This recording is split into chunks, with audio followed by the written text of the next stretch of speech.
नमस्कार दोस्तों।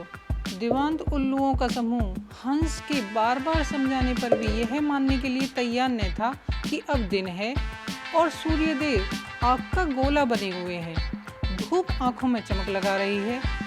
दोस्तों, हम अपने जीवन में कभी ना कभी ऐसे लोगों के बीच फंस जाते हैं जो अपनी बात पर अड़े रहते हैं, या यूं कहें कि वे अपनी सोच और परंपराओं के दायरे से बाहर ही नहीं आना चाहते। वे बिल्कुल कुएं के मेंढक के जैसा जीवन जीते हैं और उनकी नज़रों में केवल कुएं के मेंढक की तरह कुआं ही सब कुछ होता है। बाहरी दुनिया के विषय में कोई कितना भी समझा ले, ना ही तो वो जानना चाहते हैं और ना ही समझना चाहते हैं। आइए इसे एक कहानी उल्लुओं की बस्ती के माध्यम से समझते हैं। एक बार की बात है, एक हंस को अपने दूसरे मित्र की बहुत याद सता रही थी। उसने सोचा, आलस तो मूर्खों का गहना है और मैं तो ठहरा बुद्धिमान, और मैं बुद्धिमान होकर भी अपने मित्र से मिलने जाने में आलस कर रहा हूँ। मुझे ऐसा नहीं करना चाहिए। और ऐसा सोचकर वह अपने दूर देश में रह रहे मित्र से मिलने के लिए उड़ान भर देता है। उसका मित्र उसके रहने वाली जगह से काफी दूर रहता था। वह भोर में ही उड़ चला था, परंतु उड़ते उड़ते दोपहर हो गई थी। गर्मी का मौसम था।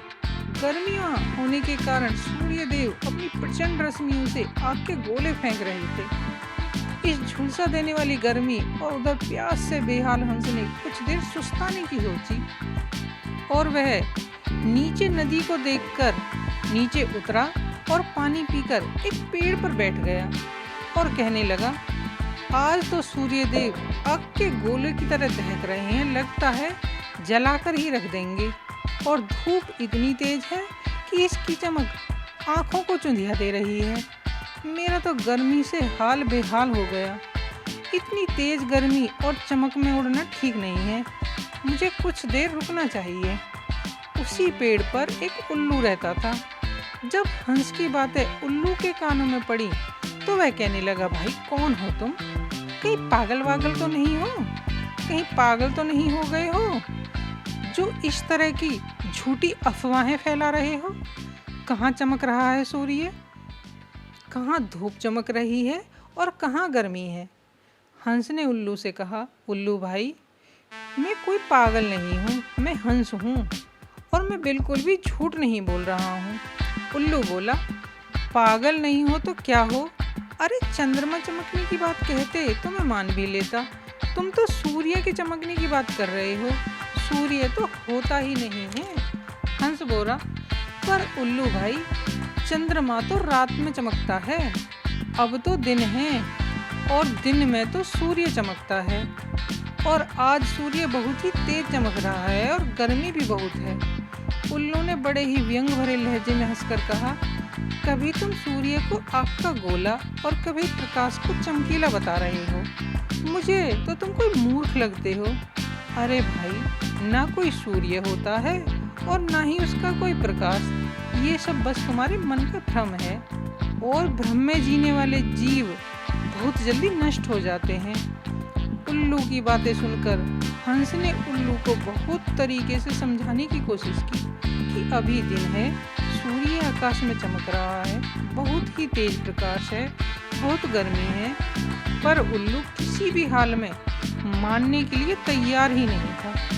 इस तरह उल्लू और हंस में बहुत समय तक बहस चलती रही। हंस ने अपनी बात को सिद्ध करने के लिए अनेक उपाय किए, पर वह दीवांत उल्लू के सामने सत्य सिद्ध नहीं कर पा रहा था। तब उल्लू बोला, पास ही के पेड़ पर मेरी जाति के अनेक अनुभवी और बुद्धिमान उल्लुओं की बस्ती है। चलो उनके पास चलते हैं, वे ही बताएंगे कि सूर्य होता भी है या नहीं। हंस भी चाहता था कि उल्लू की आंखों से पर्दा हट जाए कि सूर्य दिन में निकलता है और चंद्रमा रात में। सूर्य दिन में प्रकाश फैलाता है और उसकी धूप बहुत तेज होती है, वह बहुत गर्मी फैला रहा है। इसलिए वह उल्लू के साथ चलने के लिए राजी हो गया। बस्ती में पहुंचकर उल्लू ने अपने सभी उल्लू जाति भाइयों को इकट्ठा किया और कहा, भाइयों, इस हंस का कहना है कि इस समय दिन है और आकाश में सूर्य आग के गोले की तरह चमक रहा है। अब तुम सब ही बताओ, क्या इस समय दिन है? क्या सूर्य जैसी भी कोई चीज होती है? क्या कहीं तुम्हें प्रकाश दिखाई दे रहा है?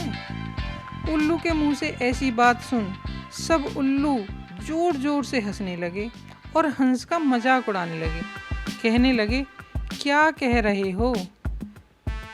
दिन निकल रहा है, आकाश में सूर्य चमक रहा है, सूर्य की किरणें गर्मी फैला रही हैं। तुम बिल्कुल अंधे हो क्या? सब उल्लुओं से ऐसा सुनकर भी हंस चुप न रह सका और एक बार फिर से सबको समझाने का प्रयास करने लगा। हंस के मुंह से फिर वही सब बातें सुन उल्लुओं को क्रोध आने लगा। उनमें से एक उल्लुओं के नेता ने कहा, यह ऐसी झूठी बातें बोलकर हमारे साथ साथ हमारी आने वाली पीढ़ी को भी भ्रमित कर रहा है। इस झूठ के प्रचार के लिए इसे दंडित करना चाहिए ताकि हमारी आने वाली पीढ़ी इसकी कही बातों में आकर भ्रमित न हो जाए। नेता का आदेश पाते ही सारे उल्लू हंस पर झपट पड़े और चोंच मार मार कर हंस को घायल कर दिया। हंस जैसे तैसे अपने प्राण बचा पाया क्योंकि दिव्यांध उल्लुओं को दिन में कुछ भी ज़्यादा दिखाई नहीं दे रहा था और हंस ने इसी चीज़ का फायदा उठाया। वह सबको चकमा देकर वहाँ से भाग निकला। हंस ने बड़े दुख के साथ खुद को समझाया कि मैं तो सत्य ही और सही बात ही उल्लुओं को बता रहा था कि इस समय दिन है और आकाश में सूर्य चमक रहा है। मैंने सोचा था कि कोई तो समझदार होगा जो मेरी बात को समझेगा, पर वह तो मूर्खों की बस्ती थी और सभी मूर्खों ने मिलकर मेरे सच को भी झूठ साबित कर दिया। दोस्तों, इस कहानी से हमें यही सीख मिलती है कि चोरों के गिरोह के बीच में चोरी को अपराध बताना अपने प्राणों को संकट में डालने के बराबर है। उसी तरह मूर्खों की सभा में आप चाहे जितना ज्ञान बिखेरें, वह मूर्खों के किसी काम का नहीं होता। मूर्खों के द्वारा की गई बड़ाई से नहीं तो खुश हों और न ही उनके द्वारा की गई बुराई से दुखी हों, क्योंकि मूर्ख केवल और केवल मूर्ख ही होते हैं। तो दोस्तों, कहानी आपको कैसी लगी कमेंट के माध्यम से ज़रूर बताएं। सीख देने वाली लगी हो तो अपने दोस्तों के साथ शेयर करें। ऐसी ही जागरूक करने वाली ज्ञानवर्धक कहानियों के लिए हमारे चैनल को सब्सक्राइब कर बेल आइकन को प्रेस करें। इससे हमारी आने वाली कहानियों का नोटिफिकेशन आपको मिलता रहेगा। जय हिंद, जय भारत।